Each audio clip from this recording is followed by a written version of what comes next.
Hello there everyone, it's Lydia here with another edition of Lydia's Crafty Corner here at Altenew's YouTube channel. Today I'll be sharing with you how to create this card. I'll be adding lots of texture with this one using some die cut burlap and a little bit of gold just for fun. So let's get into it, shall we? To start off with, I have a white card blank and I've just added a piece of parchment card, which is 4 1/4 by 5 1/2 to the front. This stretches out my parchment cardstock so I can use it for 4 different cards. I'll be using this stamp set. This is the layered Laurel, and the colours I will be using is bamboo, parrot, olive and moss dye inks. I do love this colour combination for the greens. It's such so bright and vibrant and I really do like it. So I just wanted to make sure my letters were going to fit in the place that I wanted to on my card. So this is from the bold alphabet die set, and I've got the J, the O and the Y, and I'm just making sure they're in the right place so I can position my elements properly. So I'm going to, once I've kind of got where my position of my Laurel is going to be, I'm just going to move those letters out of the way and then I'm going to start. I'm going to start with the branch piece. I find this is easier because then I can just line up the leaves onto the branch, and I'm going to be using moss for this piece here. So I'm going to pop that into place into the corner. I have overlapped the edges slightly as I do like the look that this gives, and it does add a little bit of added interest. Doesn't matter which way you pop in these other layers now, it's all up to you, and the different layers that you go is going to give you different looks. There is a layering guide, so you can copy this if you want, but I just think if you pop the branch down and then it doesn't matter which way the leaves go. So I'm going to start with my lightest colour now. I'm doing it this way so when I pop the lightest colour on last it doesn't bleach anything. So this is the way that I find works better with this stamp set. So I'm going to go with the bamboo first. I'm just lining it up so the bases of the leaves touch the branch. These do not need to line up perfectly. No matter how you stamp this, it will work out fine, I promise you. Just as long as those leaves are touching the branch, you are going to be good to go. I'm moving on to the next layer of leaves now, and this is the parrot that I'm using.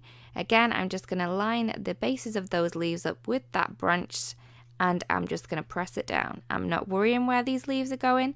They're going to look great no matter where they go.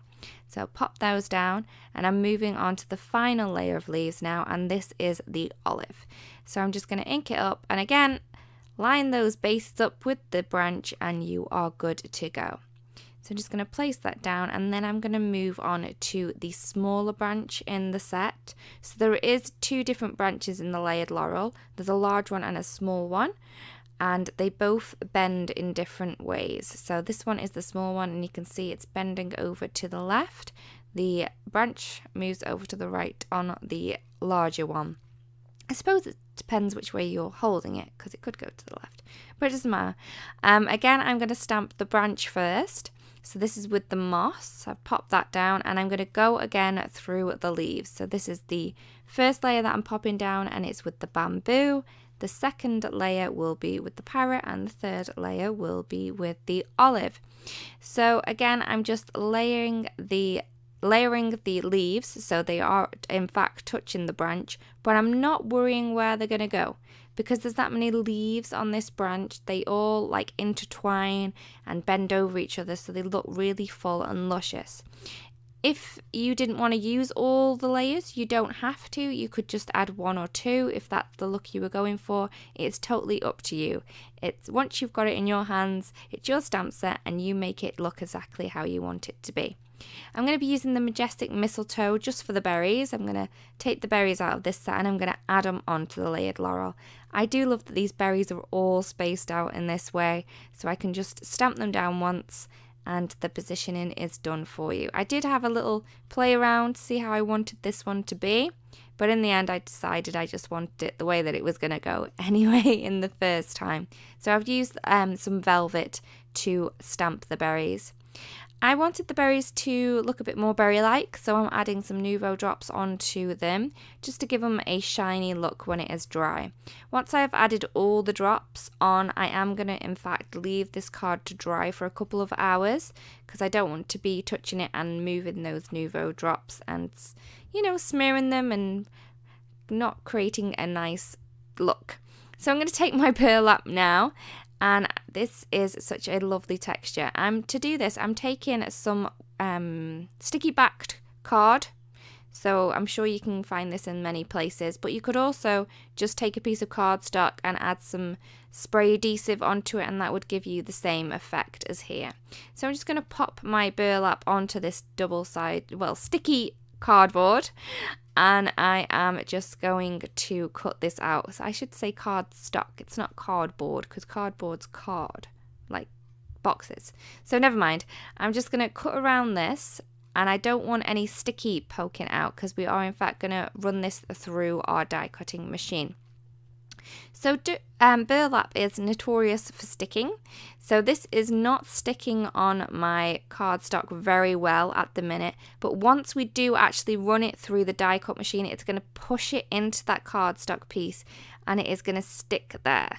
It's going to be a-okay once we have die cut this. So I'm going to pop my letters on, and I do know that I need a little bit of a shim under where my letters are cutting for this. So I've just added 2 layers of cardstock. You want to add the shim so it cuts it a little bit better, but you also don't want to force it through. So you don't want to add too many shims that it's not going through your machine easily. So I did have to run this through about 10 times for it to cut the letters. It will take longer with like delicate die cuts, but simple shapes should work really, really easily and simply. But it may take a little bit longer because the burlap is, you know, it takes a little while to cut. It's not particularly happy about being die cut and pushed through this machine. So you're just going to have to give it a little while, but it will happen. It will be okay. So as you can see, my letters have cut, and I want to add a little bit of gold to the bottom. So I'm layering these onto my cutting mat, and I'm just putting some painter's tape down, and I've lined them up so I can put the painter's tape along a straight line on my cutting mat. And then I decided that I didn't want to add the gold while I was on my cutting mat, so I'm just bringing in a little bit of scratch paper just to keep my cutting mat a little bit cleaner than usual. I'm just using a little bit of Inka gold. You could in fact use other things if you wanted to. I did find after I filmed this video that the Altenew sprays do actually work on the burlap, and it does hold them. They do dull a little bit when you use them on burlap, but they do work totally fine.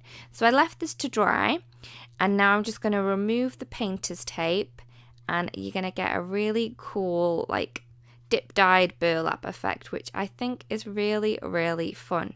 So you do want to be a little bit careful at this point because you don't want to tear any burlap away from your letters. So just do it nice and gently and you'll be a-okay. And here is what the letters look like. So I've added some double-sided tape onto the back of my letters. You could actually stack these up if you wanted to, but I've just chose to put a little bit of foam tape on the back and I'm good to go. So I've layered them on my card to make sure I've got the spacing correct. And what I'm going to do is I'm going to add the end 2 letters first. I find that this helps when placing letters down to put the end ones on. So you're going to get the correct spacing on the end of your card, and then you can work with the letters in the middle. So this one's only got 1 letter in the middle, the O, so I'll be able to line this up pretty easily, and I'm just going to add the top on that J. So this is the card complete. I really hope that you enjoyed the technique, and I really hope to see some die cut burlap in your future as well. So this is the card I created in the video, but I also created a couple more. I got a little bit excited. So this one is just with some like negative of the die cut. So I've done the die cut and I've used this on another card, but I've just cut the strip and then added this onto the card, a little bit of twine and a sentiment from Sentiments and Quotes. So it's a really simple card, but it's a really nice one if you're just going to send a thank you or I'm thinking of you. My next card again uses the waste from the die cuts. So I've used all these die cuts on a different card. The die cut is in fact from envelope liners, so the little branches from there, and also the hello is from the envelope liner die set, sorry. And that's just the negative. This is the card that I'm bringing in, is the one that I've used all the positives on. So I cut them all out with the burlap, stuck them all down onto a parchment card base, and then just added the waste from the hello on the other card from the envelope liner die set. So there's lots of different techniques and fun that you can be having with die cut burlap, and I really do hope that you give it a go. And yes, please give it a go.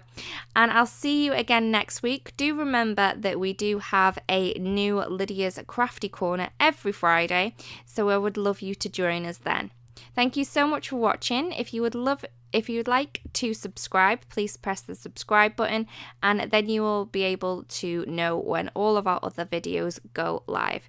There are 2 more videos for your perusal, and I do hope that you like them. Thank you so much for watching, and I'll see you again next week. Goodbye.